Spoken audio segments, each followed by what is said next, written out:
Government and opposition are prepared to meet on Monday to discuss the tax bill to ensure FATCA compliance. Minister of Finance Colm Imbert said he notes statements by the opposition leader that she will not support the bill. He said he is willing to meet Monday, but there is no time for a joint select committee meeting.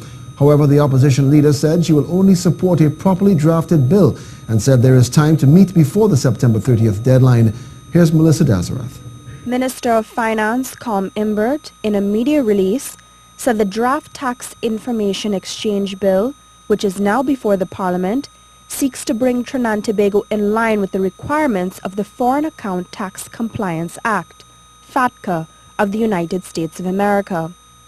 This legislation flows from an agreement between Trinidad and Tobago and the USA on the sharing of tax information, which was agreed to in May 2013 by the former People's Partnership government headed by Kamla Persad-Bissessor, but was not signed until August 19, 2016 by the present administration.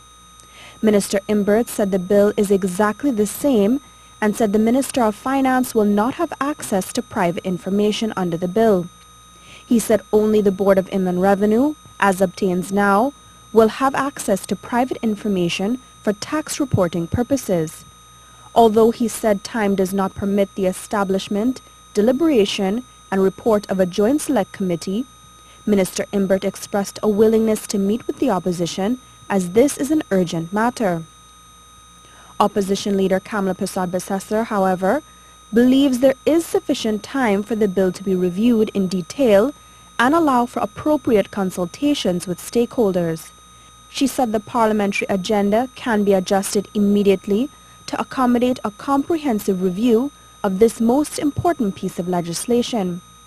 Mrs. Persad-Bissessor reiterated her position that they would not support the bill in its present form. We will support properly drafted legislation. However, we will not support faulty legislation by a government incapable of managing a meaningful governance agenda. Under the bill, the Minister of Finance will have access to your private financial information. I will not allow such an invasion into the lives of our citizens. That power should be vested only in the Board of Inland Revenue and not in the Minister. The opposition has agreed to meet with the government to resolve issues relating to the bill. The deadline to pass the tax bill and meet the FATCA requirement is September 30th. Melissa Dazarath for C News.